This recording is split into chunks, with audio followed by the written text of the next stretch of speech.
Yeah, I think that's okay. Yeah, I think that's okay. We'll go with it. Um, what was I going to say? So Fiona has covered off the welcome, and she's covered off, I suppose, just for tonight to keep your microphones on mute. We're due to finish at 9. Hopefully we'll finish a lot before that. It might help if you want to put in the chat box to Fiona. I know we've been doing CPD for a while now, or ePortfolio reviews. So a lot of people, maybe this is their second or third time to submit, or it might be your very first time. You might just be newly qualified and have just reached the 3 years and now be submitting for the first time. So if you want to put in the chat box, if it's your first time or if you're just here for a refresher because you've done it before but just not 100% remembering what you did, that would be really helpful to know the amount of detail to go into. And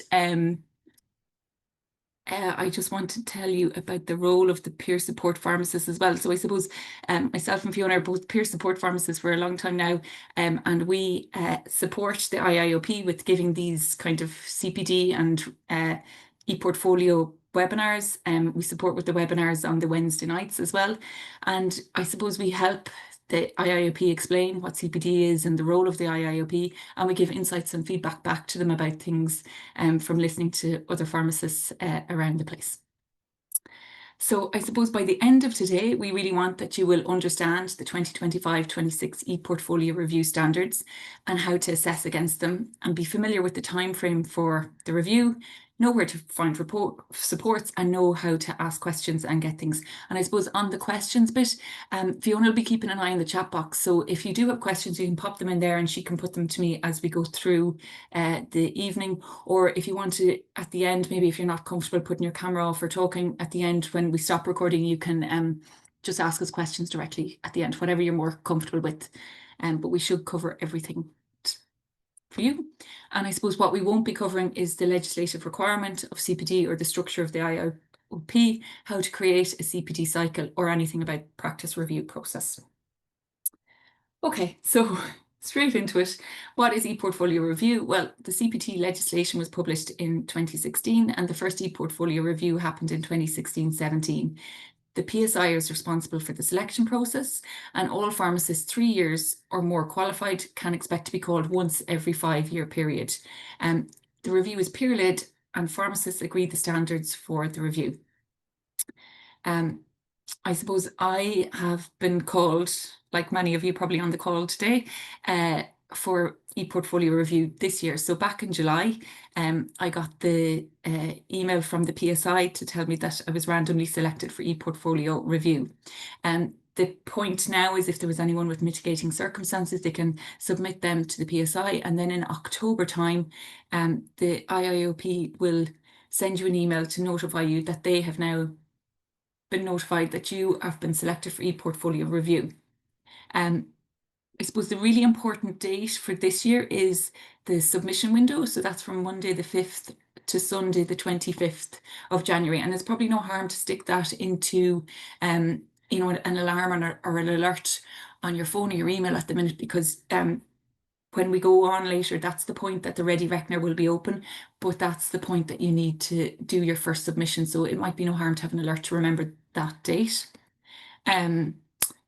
And I just want to go back on that. Sorry, I thought there was another pop-up. So the second date for submission will be in March. Then in April, everything will go through a quality assurance process. And then in May time, you will get, the pharmacist will receive the results. So either that they've met the outcome or not. I suppose to be aware of changes that will happen to your ePortfolio dashboard if you're selected for review. So from October, when the IIOP notify you of the email that you have been selected, the top of your ePortfolio, that my review, you get this pending that will sit there. And then from the 25th of January, so that's the end of the submission window, until the review process is complete, it will change to active. Now that can be a bit confusing for people, because sometimes they think, say on the 6th of January I submit, it will still say pending, but that doesn't mean I haven't submitted. It won't go to active until the 25th of January, so don't be alarmed or don't be worried if you think, oh my God, it hasn't changed. And it will stay active until the very end of May when you get the results. There are four possible outcomes, I suppose, for the ePortfolio review. So I suppose standard met. So pharmacists meet the standards for the review and you get your ePortfolio review certificate. Then you have standard met, not met year one. So if at the end of the review process, the standards for the review have not been met, the IIOP will contact the pharmacist to support them in identifying their development needs, and they will be given an opportunity to participate in the following year's review, so year two. Then you have standard met, not met year two. So if you do not meet the review standards in the consecutive review, so year two, the IIOP has a statutory obligation to inform the PSI. And then you have non-engagement. So in the event that a pharmacist does not engage with the process, does not submit an ePortfolio review extract, the IIOP have a statutory obligation to inform the PSI. That's also, say, if it was standard not met in year one, and then it was non-engagement in year two, that would all have to be declared to the PSI. And I suppose on the non-engagement, it's worth making sure that the IIOP emails are going into an email account that you're active and using now, but also that they're going directly into your inbox and not into junk mail or anything, because you wouldn't like to miss anything as a result of that. And I suppose the results, like since it's been in place, the results have showed you that the vast majority of pharmacists have met the outcome, and it's been a very high level of engagement and use of it. So I suppose to get down to the nitty gritty of the system, how it works. So the review, Fiona, just before I go on to that, do you know how many people, like, is there many people it's their first time, or is it a It mix? it seems to be about 50-50. Okay, very There's good. a number of refreshers second time, and there's a number of first times there as well. So Okay, perfect. Um, so how the system works, there's two parts to there's the system review, and then there's the review standards. So I suppose the system review, you're taking each of your cycles, the system will compare it to a preset type of criteria in the IOP system. So it's basically a computerized section. And then there's the actual review section where a human will read the submissions and look at it and say, you've answered the question correctly and they understand. You just haven't put in AI gobbledygook or something. So what are the standards for 25, 26? So this slide is probably one of the most useful slides that you'll have from this presentation. And you can see it's split into two sides. So the top half is your system standards, and the bottom half then is the review standards. So the top half, you can see there's, actually the next slide will show it better. You can see you can meet the criteria for this year by submitting 6 cycles. So as you can see, the CPT cycles that you created in the current year, so that's this year, 2025, and that's right up to the end of the submission period. So up to the 25th of January, 2026 is 4. So you need 4 cycles from this current year that we're in now. You need 2 cycles from the previous 4 years, so from 2021 to 2024 inclusive. So those total are the 6 cycles that you should select to submit. And then across those 6 cycles, you need one that is from the current year that is against the PSI core competency framework. And there's normally a lot of questions about that, so we'll go into a bit more detail on that later. You need 2 of them that have to start at the self-appraisal stage. You need 2 different ways in which you identified learning needs, and you need 3 different learning resource types. 2 different practice impacts were identified, and of the different core competency framework domains that you addressed, you need 2 as well. So I'm going to just stop sharing this and jump onto the IIOP website, because I'm going to show you some of the resources that are available there, and how to see them. Yeah, Elaine, I'm going to show you now on the IIOP website where you can get all these resources. So I'm going to just jump on here. Fiona, you can see that now, can you? that's perfect. Yeah, perfect. So this is my IIOP, and you see up at the top you have my courses, my portfolio, my profile and practice review. And then when I click on my portfolio, this is what it brings into me. And I have my portfolio, my managed cycles, my progress, my review, support resources. And that what we said before, when in October time, this will change to pending for me and it'll be active then from January because I've been called this year. So up at the top here, we've updates for pharmacists selected for ePortfolio review. So that's a handy one to go into for anything, it'll give you the dates for this year, or if you've been called for this year, that's a handy one to go into. And then down below, then there's loads of different resources, and there's lots of different ways. So, Elaine, you were asking about that slide. I said, look, there's a PDF version of it, which is just really handy to have to hand and see where it is. Or I'm going to go into this one, which is an interactive guide. So you can pick kind of which you're happier using and things. So if I go into this interactive guide, in here you see, so CPD cycles from the current year 4, and I'm going to click in here to see what it would look like inside somebody's ePortfolio review. So in practice, you see the name of all the cycles, you see the type of cycle, so most of these are manual, but there's one down here that's CCF, and you see the date created and the date submitted. So these 4 here are all 2025. So if I was looking for 4 for the current year, they would be 4 that I would select. So I'm just going to click back out of that one. And then similarly for 2 from the previous 4 years, I go in and here you can see again, there's one that was done in 2021 and one that was done in 2023. So they will be perfect for me to choose to cover. And those 4/6 cycles alone will be enough for me to meet all the criteria, as long as they then meet these following criteria within those 6. So the first one here is the core competency framework. So I need to reflect against the core competency framework for the current year. Now, I'll talk about that again in a minute. There used to be a kind of online tool for doing that, which has been retired for about 2 years now. So you need to do that manually against the core competency framework, but you need to make sure, see down here in the self-appraisal where you're writing, you need to write, after reflecting against the core competency framework, so that it's there. And you also need to tick the box down here that says, I completed a self-assessment against the core competency framework. So that way, that would highlight that cycle as being one against the core competency framework. You need 2 that start at the self-appraisal stage. So as you know, when you go in, some of your cycles might start at self-appraisal, some of them might start at action, something happens, and because of that, you're straight into learning something. But of the 6 that you send, not all of them have to start the full circle, but at least 2 of them have to have started at the self-appraisal stage.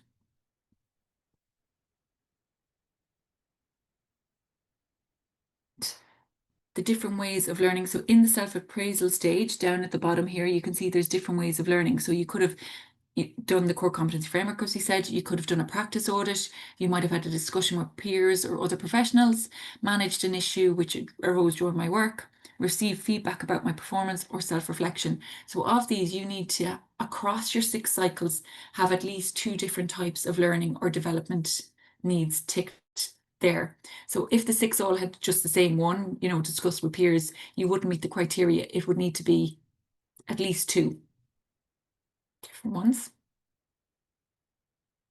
Then the learning resource types that you use needs to be 3. So that's in the action stage. So here you can see there's a really broad range of, I suppose probably this is one of the great advantages of our self-reflective CPD, is that you don't just have to go on a course, or you don't just have to do X amount of hours. So you could do a certified accredited learning program, learning which is structured but not accredited, on the job learning, a live continuing education program, undertaking higher education, a print online continuing education program, attended a meeting, a consultation with an expert, or discussed with colleagues. So there's a wide variety of learning resource types there. And across your 6 cycles, you need to have used 3 different types of those. Then different practice impact types you've identified. So at the practice stage, so towards the end of your cycle, where you're saying, what impact has my learning had on my practice? So has it improved my performance in my role? Has it improved the process, improved my care of patients, improved effectiveness, or quality of drug therapy, addressed a patient concern or need? save costs for patients or payer, encourage greater clinician engagement on patient care issues, or shared information with colleagues. So you need at least 2 different impact types on practice across your 6 cycles.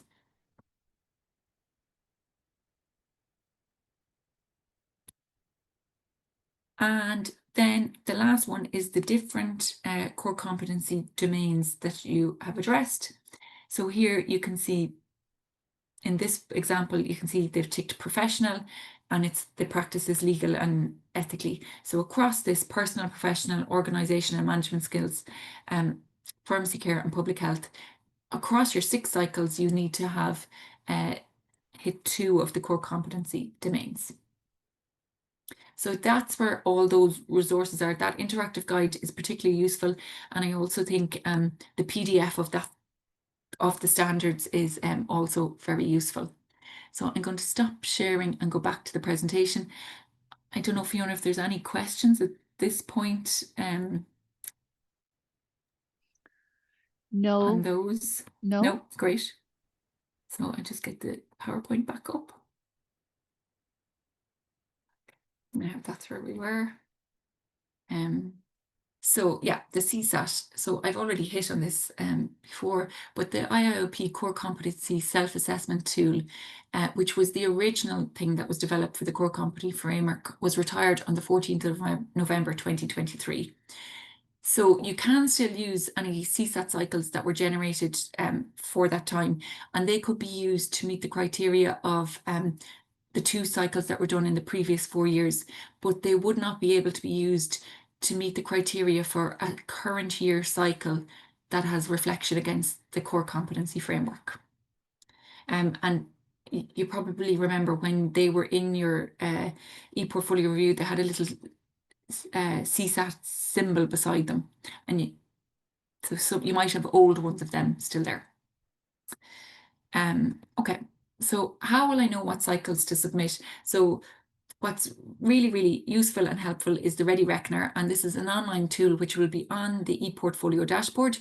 That's why it's a good idea to put an alert in for the 5th of January. So from the 5th of January to 25th of January, you'll have a little button at the end of your ePortfolio cycle that's called the Ready Reckoner, and it will compare your selected cycles against those system-based standards, and you'll get a red-green traffic light straight back to say to you, yeah, they're the ones to send in, or they're the ones not to do. You're missing some of the criteria. So just to show you here what it looks like. So to find it, this can also be a question, because sometimes people go, where is the Ready Reckoner? If it's in open cycles, you won't find it. So you have to go into your completed cycles. And in your completed, and sometimes, maybe just before you're picking in cycles, you might reopen them to edit something or change something, or you might have had a name in there that you want to get rid of. They need to be completed to find the Ready Reckoner. So you see down here on the right hand side, this little grey button with the tick is called Check Readiness, and I think I just highlight it there. So just to show you on the next slide then, on the left hand side of that is the submit for review. So when you've checked your readiness, you're happy with the thing, that big green button on the left hand side is the one you'll press to submit your actual cycles. And then once they're submitted up here, you will see the date that they have been submitted. So first of all, let's just see how we use the Ready Reckoner. So I have these 1, 2, 3, 4, 5 completed cycles in my completed section. I'm going to tick them all now, and I'm going to check readiness. And I will get a little report like this back. So I can see that I've all green lights except for this one red one. So let me look at the top bit. So I see that I've got 4 cycles from the current year. So green, I meet that. But where I've got a red is I've only got 1 cycle from the previous 4 years, and I need 2. So I need to submit another cycle together with these 5 that's from the previous 4 years to meet that criteria. And then I'm green on everything else. So I've got 3 that start at the self-appraisal stage. I've got 2 that are self-assessment against the core competency framework, and I only needed 1, so I've done really well on that. And I only needed 2 for the self-appraisal stages, and I had 3. And I only needed 2 of the core competency domains, but I had 4, so all green there. And then at the bottom, the learning needs, I needed 2 and I had 2, so that was green. But on the learning resources identified it, I needed 3 and I only had 2. And the practice impact, I needed 2 and I had 3, so I'm green on that. So based on that, that means if I pick another cycle that is from the previous 4 years and that meets a different learning resource type than the ones I've already submitted, the 2, I can then pick that and put it in, and I should meet the criteria again. So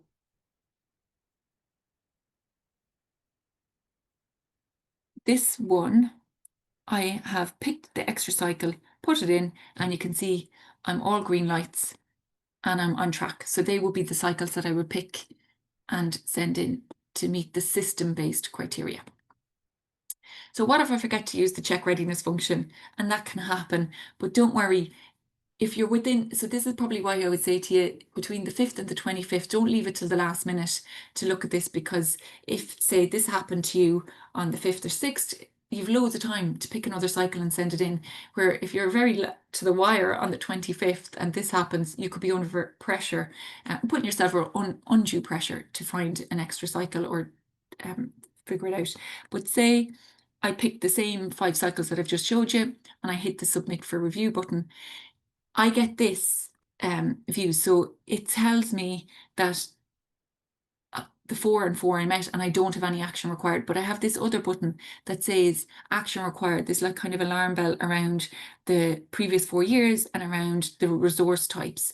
And if I hover over that, it's a message. So it says, you know, in order to meet this standard, please submit 2 CPD cycles created in the previous 4 years. So it'll tell me exactly what to do.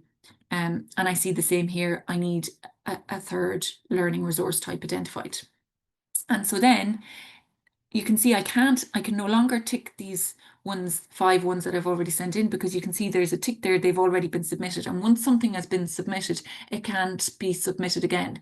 And so that's also why I would say keep it to the 6 that you need, because you know, in the future, you will need ones for the previous 4 years as well. But once something is submitted, it can't be resubmitted. So stick to the 6. And then I'm going to pick this one on prostate cancer down here. I'm going to check the readiness this time, even though I've submitted the others. And when I do the check the readiness, I've immediately got all green lights. So I can see that that's actually going to make me meet the system-based standards. And there's no action required when I submit it. So like we said, the Ready Reckoner is available during the submission period, and it's available in the completed cycle section of your ePortfolio. So just some of the frequently asked questions. How do I know my cycles have been submitted? Well, we saw some of it there, but there are 4 ways. So you get this banner, you get an email, you see the tick that we saw earlier, and you'll get that Ready Reckoner kind of report back. How can I meet the core competency framework standard? So this is probably the most common question we get. So like we said, you manually do it now. So you select the completing self-assessment against the core competency framework checkbox. And also, this is important, you need to describe how you identified this learning or development need in the text box part of the self-appraisal stage. And like we said, the old online form that kind of used to get us all worked up is gone, thankfully. So this shows you in the self-appraisal stage, as we said, under the box, you see that the first one is how did you identify this learning or development need? So you're ticking it to say, I completed a self-assessment against the core competency framework. And then in the text box where I'm writing, and this would be the standard review, as part of my CPD, I reviewed the core competency framework for pharmacists to identify competencies which were applicable to my current role and I wanted to develop. So those 2 things together is how you meet the core competency standard for the current year. And then you're ticking the domains underneath that match as well.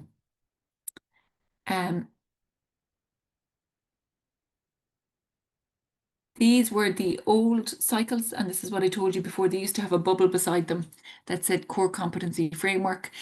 So you can use them for the previous 4 years, but they won't meet the criteria for the current year for core competency framework cycle. Okay, how do I check when I created a cycle? So when you go, you can see, the different stages of your cycle, and then the last bit you can see the date that it was created on. When you go into your complete, that was in your open cycles. In your completed cycles, again, I see the cycle type, the date it was created, the date it was closed, and if it was submitted or not. So if this is your second time to do it, you will have seen some of your previous ones will have the tick to say they've already been submitted. How do I record a CPD cycle retrospectively? So a lot of times you might have done a course, or you might have been away and you actually haven't logged it in the ePortfolio system. So you might have done the flu vaccine course this time last year, but you never actually put it into the cycle. So if you've done that, what you can do is you add the cycle title, and then you go into cycle start date and you put in the date that you did the flu course. So if it was August 2024, you start 1st of August 2024. So I'm going to move on from there to the review standards. Is there any questions on the system standards before I move on? There was just one question about is the year based on when the cycle is opened or when it was closed? Would you've answered that? So it's when it started, isn't it, Fiona? Yeah. Yeah. Yeah. Um, and then it doesn't really matter when it's closed, so it's the date it started. Yeah. Okay, so the review standards, I suppose the review standards then is what will happen with the actual ePortfolio reviews. And I suppose to say that a, a percentage of them will be looked at and reviewed by a human, I suppose is the best way to say it, and read and make sure that each stage makes sense and the cycle actually is covering the questions that are asked. So about 20% of all submitted ePortfolio extracts submitted in the first submission period will be looked at. And then all submitted ePortfolio extracts that were submitted in that first window that do not meet the criteria will be reviewed. And all ePortfolio extracts submitted in the second submission period will also be reviewed. So often a question is, how do I know if I'm going to be reviewed or not? And the answer is you're not. It's a random sample. It's also, if you're putting in 6 cycles, one of them might be reviewed. So you need to make sure all 6 cycles meet all the criteria required, and not, picking loads of cycles and sending them in, and possibly the one that you haven't spent time looking at or reviewing doesn't actually meet the standards. So that's why I would say stick to your 6 cycles, spend time just making sure they meet all the system-based standards, but also the review standards, because you don't know which of them could be picked to be reviewed. And so what are the review standards? So is the content of each stage relevant to the overall topic of your cycle? Have you described the ways in which you have identified your learning needs? And that CSAT is a perfect example of that. So if you've ticked, I've done the CSAT, well, you need to also describe that and how you did it. Have you described your plan for your learning? And that can be a difficult one for people as well. We're very action orientated, probably, as pharmacists, but that is literally just saying, this happened and this is my plan of what I'm going to do about it, or this is my plan for my learning. And then based on the plan, what action did you take? You mightn't have done all those things, they mightn't have been possible, but these were the actions that you did. Then have you described what you learned, and have you described the impact on your practice, which may include identification of future actions. And we've covered this already, but reviewers will review a sample of your cycle and will not necessarily review them all. Therefore, make sure that all your submitted cycles meet these standards. And then how can I self-assess against the review standards? Well, really it is just answering the question that you're asked each stage of the ePortfolio cycle. So on the first, in the self-appraisal stage, reflect and record how you identified your learning need. And that you also do the core competency framework in there. In the developing a personal plan is reflect and record on your plan that you had to address your learning needs. In the action, reflect and record on what actions you actually took. Then document your learning, record what you learned, and then record and reflect on the impact that had on your professional practice. Did it make you a better pharmacist? Did it make you a better team player? What impact did it have on you in your professional practice? So next, I'm going to show you some examples of different styles and different ways people can meet these review criteria. I think sometimes also people feel, oh God, I have to spend a lot of time writing a lot of stuff on this. This is literally recording your reflection against the CPD cycle, and sometimes less is more. So we'll show you different styles where some people have used like bullet points, some people have more, more detailed writing. You do what you're comfortable with. For those who've never submitted before, at the beginning of ePortfolio, a lot of people were using this, and still do use this, to kind of save notes or save things that they've learned. They might not necessarily be the cycles to send in. They could be just cycles for your personal use, to your notes about a training course or your certificates or things like that. And you might use that cycle to write a more simple cycle, answering the direct questions you've been asked to submit for the ePortfolio review.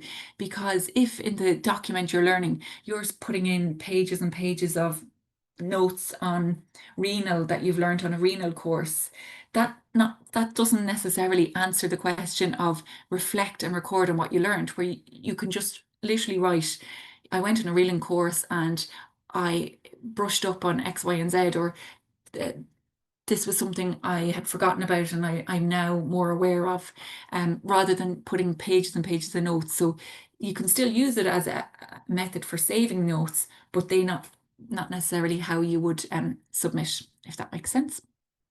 So to give you an example, this is one, and I'll give you a few minutes just to read it. So you can see cycle date, 14th of April 2021, practices legally, COVID-19 legislative changes, and very simple bullet points, nice and easy.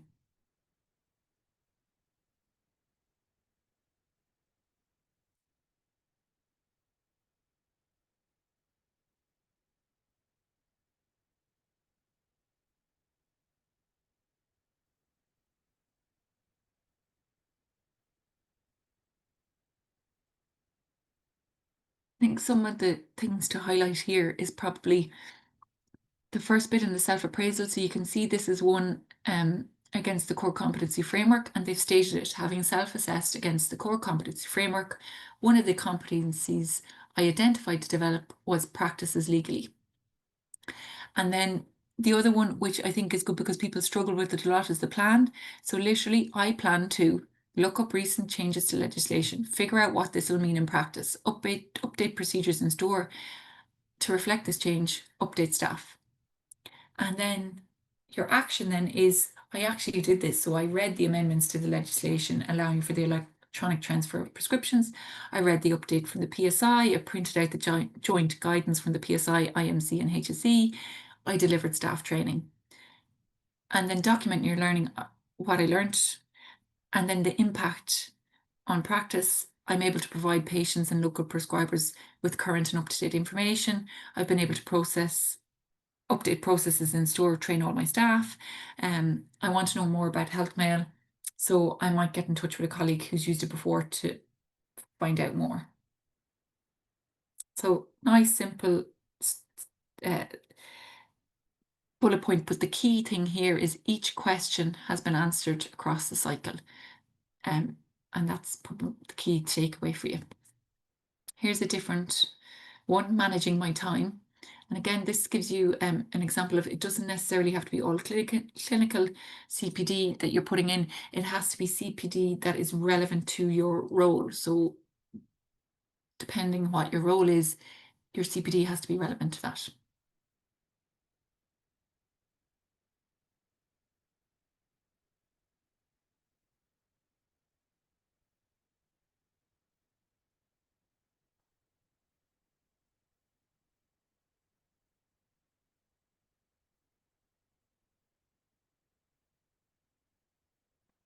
So you can see the style of this one is very different to the other one. It's full sentences and no bullet points.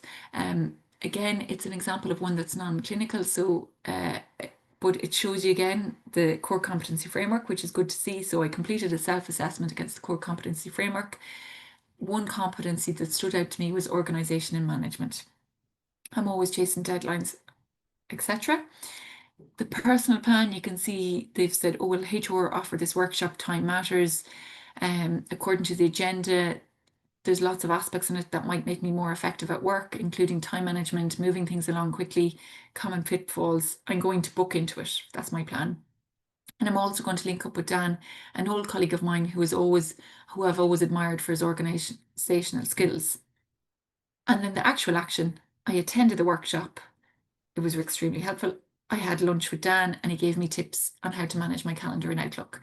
And then you document your learnings and then evaluate the impact on practice. So the key thing in each stage, answer the question relevant to what you're asking. And then the reviewer, when they're reviewing it, they're really just saying from start to finish, did this all make sense? Is it all about the same topic? Have they reflected against the questions?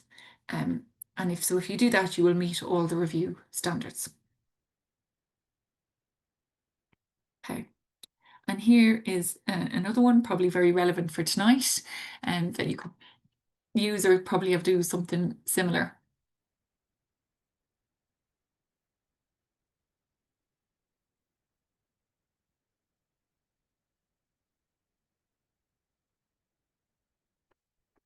So you see, I was randomly selected for the PSI for the next ePortfolio review. I needed more information on this year's standards, how to submit my CPT extrat. I am familiar and comfortable with the ePortfolio system to save my CPT cycles. I've been doing this for a few years, but I just needed more information on how to submit the cycles for review for this year. So what's my plan? Well, I looked at the ePortfolio review section of the website. There were helpful resources, and I needed to check the timelines for submission, what standards my cycles would need to meet. I was going to ask a friend of mine who submitted theirs last year. And my action, I found the helpful resources. They tailored to my 3 questions: how to submit, what the standards were, and what the timelines were. I also learned about an information webinar I can attend for more information. I logged onto one of these and I learned how to meet the peer review standards as well as the system-based standards. So you're documenting your learning then and impact and practice. I'm confident that I'm able to submit my CPT cycles and meet the standards, and it's made me think about how my CPT impacts my patients, colleagues, and myself. And there's something in there as well. I suppose most of us now are working with colleagues who have already submitted, who might have submitted last year or have submitted over the last 10 years. So there's loads of places that you can get help, and the review standards for this year are the same as they have been for the last couple of years. Okay, another question. How do I know if I'm selected for peer review? And the result is, well, unless you don't meet the standards in the first submission, you you don't. So the reviewers take a random selection of the e-portfolios that are submitted. So if you don't meet the standards in the first submission period, you will be put forward for the review. But if you're in the random cycle, or you won't know, and then all portfolios that were done in the second submission window will go through, and you will only receive feedback if your extract does not meet the ePortfolio review standards. So if you meet the standards in May time, you'll never know if you were pulled out for review or not. And then I suppose just this is a really, really important slide on data protection. If you submit a cycle for review and it contains any patient or colleague specific information as per data protection, GDPR legislation, the review will not be looked at and it would be a standard of not met. So that's probably really important. If you've closed cycles and there's a patient mentioned, there's a colleague mentioned, you need to go in and take those names out. And if you've got, if you also for yourself, if you want to keep yourself anonymous, if you've got certificates or things loaded up, don't submit them or don't put your name in what you're doing, and you will remain anonymous. But if you don't mind, your own name is fine. It will be still reviewed. But if the name of a patient or colleague or any sensitive clinical information is in there, the cycle will not be reviewed, and you could end up not meeting the standards as a result. That's really, really key. And then where can I find more information? So this was exactly as you saw in my own ePortfolio reviews section of the website. You go onto the website, and on the last stage where I showed you the support resources. So that ePortfolio review supports for 25-26 is really useful. And then underneath is all those different guides we saw. So either the PDF or the interactive guides, whichever you find easier. And then some top tips and important information. So yeah, look out, save the date, look out for that October email from the IIOP. And just if you have changed emails, or make sure that the IOP have the correct email for you and that you have them going into your inbox rather than into junk. That first submission period, so the 5th to the 25th of January. Late February is, so say you submit in the first window and you do not meet the criteria, you will get feedback in late February and you will get a second chance to submit in early March. If you miss the submission date on the 25th of January, you have one last chance in early March for that second submission period. And otherwise, you will hear nothing from anyone until early May, when your outcomes are published and you get that email saying you've either met the criteria or you've not. So check your emails. All the emails will come from info@iiop.ie. Every year there's loads of calls that pharmacists did not get one or more of the email notifications. So just make sure they're not going into your junk email. And that's probably something you could do tonight while it's fresh in your mind before any emails come out in October. Use the Ready Reckoner. It really does make it kind of foolproof, and it really helps, especially if you've got a lot of cycles. You can kind of play around with them for a little bit to find what are the combination of 6 that meet the criteria for you. So, just spend a bit of time, or pencil in a bit of time, not only to keep your CPD up to date, but to find what is the combination of cycles that best meet the criteria for you. And it gives you great confidence as well that you've met the system-based standards before you go in. And so yeah, the IIOP ePortfolio review support resources, the help desk at info@iiop if you need it. And like I said, at this stage now, we're all working with people who have submitted 1 or 2 times already. So there's great support in the profession between peers with helping you with it. And the criteria this year are the same as it has been for the last couple of years. So if you've a friend or a colleague who submitted last year or the year before, they will know exactly the same criteria. So on to any questions? Now I'm going to stop recording first. Right. Are you sure you want to stop recording?